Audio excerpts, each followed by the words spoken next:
Ana mo kaya ada saati kate jira. Nti ko tada. Gara ifi marfatin deti kan.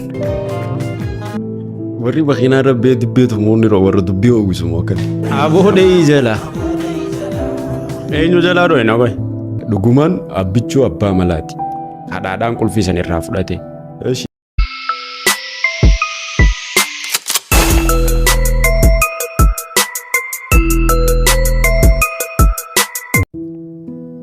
Kabajamtoota fi daawwattoota keenya har'aas walitti deebinee jirra. Warri maatii keenya taatanii fi warri maatii keenya hin ta'in hundi keessanuu bakka jirtanitti nageenyi rabbi isinirraa jiraatu. Warri maatii keenya hin ta'in maatii keenyatti dabalamaa isiniin jenna. Sirba kikiyyaati waliin laallagaa sirba kikiyyaa kana namoo akka yaada isaatti katee jira. Anis akka yaada kiyyaatti ta'ee kadhu. Na wajji qooddadha. Viidiyoo kana nuti taatee asirra jirtu bichaa laallaa. Taatee asirra jirtuun ala waan biraa keessa hin galu. Dachiin ni jechaa jiru wooma sirriite wooma qabatamaan lafa tanarra jiru.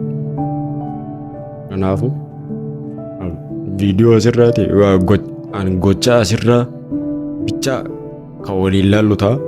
Kanumaa laalleeti gara ifiin barbaadin deetti hiikan. Yookaan kabajaa gaarii.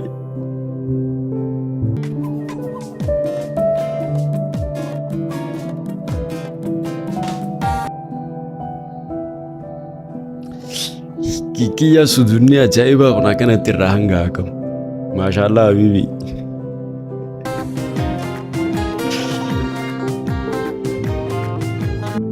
Warri bakina rabbee dibbeetu monni ro warra dubbii ogisu moo akkami.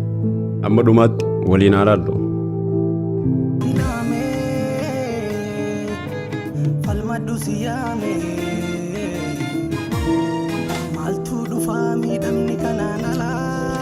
Dei jala. Abo dei jala. Dei jala abo dei jala. Eenyu jala ro ena koy.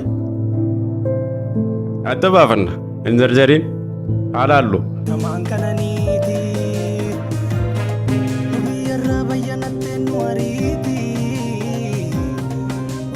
Dhugaa.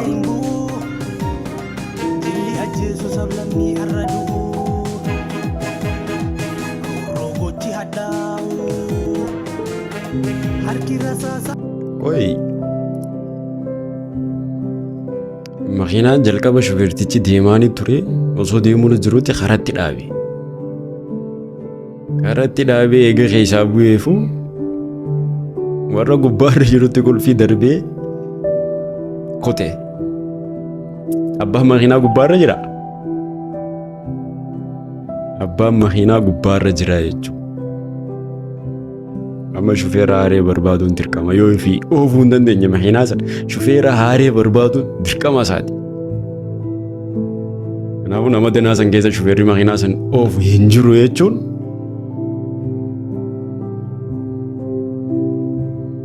dirqama qabiraa alaa dhufee makiinaa san isaaniin oofee bakka isaan barbaadan saniin gahuu qabaa jeetii yaada haalaallu ammas. Awo tokko argee fiigaa dhufee gaa. Shufeerra ta'uu deema moo?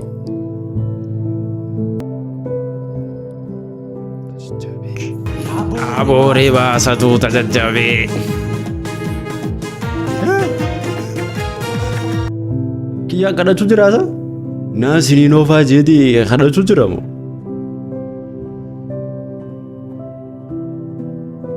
Kaan qulfii darbee kutee gaa namni of eegan jiraannee shufeera biraa barbaaduun dirqamaa. Namni lafa jiru namni dandeettii qabu haala taa'u fiigaa dhufee beete makiinaa kana naasiniin oofaa jeete kadhachuu jira rabbii jeeti qulfumaan akka inni bakka barbaaddaniin isiniin geessa. Ni ilaalla ammas.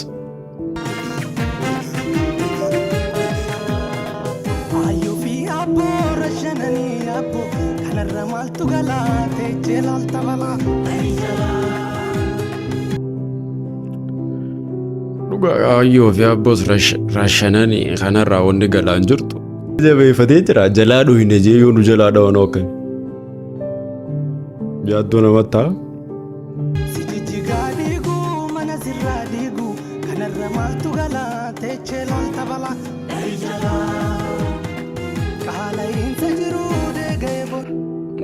Jigaa diiguu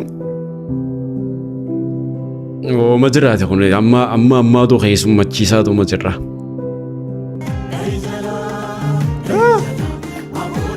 Guutumatu bubu'anii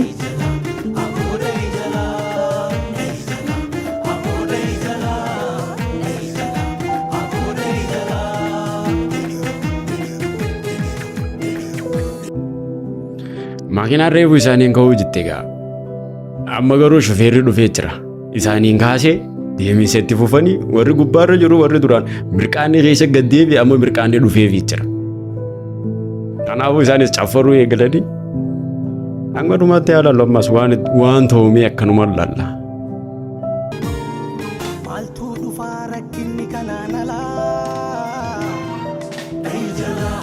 Dhahii jalaa aboo dhahii jalaa.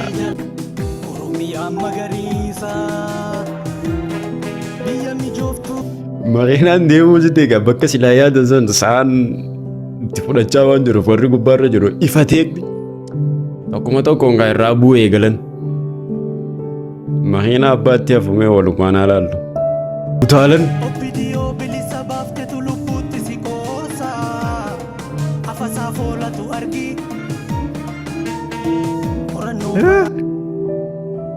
Inni kadhatee maakinaa fuudhee inni kadhatee qulfii fuudhe. Warri inni kadhatee qulfii irraa fuudhe sangaa maakinaan deemuu jittee jaanii tokko tokkoon irraa utaalanii dhumanii jiran. Kaafillee.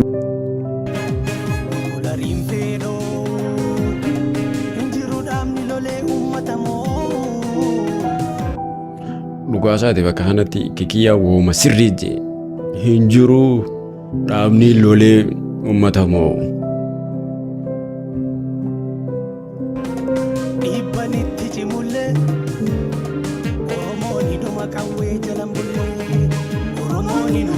Oromoon inuma qawwee jalan bullee. Dhahii jala aboo dhahii jala aan kophaa isaa dibbee dha'uu bichaatti hafee jechuun namu tokko tokkoon osoo bu'u dhumee. Akkasitti kophaa isaatti hafee jechuun maakinaa. Viidiyoo kana gaagiseen dhaabbannee ilaallu akka mataa keenyaatti jechuudha. Jalqaba maakinaa san kan deemaanii ture Lammaa Magarsaati. Lammaa Magarsaa osoo oofaa jiruuti dadhabee karatti dhaabee oodhaan arraajeen qulfii teessan oodhaan arraajee qulfii teessan akka waan uummata Oromootii darbeetti inni gubbaarra jiru qulfii fudhatee isa gallaaluu eegalee jechuudha.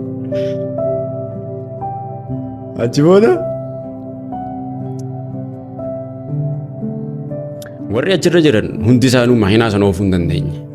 Kanaafuu waan dandeettii ittiin qabneef maal godhuu qaba? Hanga maakinaa sana abbaan isaaniin oofu dhufutti eeguun dirqama isaaniiti. Kanaafuu eeganaa dhufee egaa gurbaan kadhateeti qulfii sanuu irraa fuudhee isinii naatu isinii oofa jee kadhatee irraa fudhate. Eega irraa fudhate maakinaa ni kaafate abbaa suuta zanaa jee deemuu eegaledha. Rabshaa takka malee. Kan maakinaa dhufee qulfii kadhatee maakinaa kan dhufee qulfii kadhatee irraa fudhate san abbichoo abbaa malaati. Malaanii qulfii san fudhatee kadhatee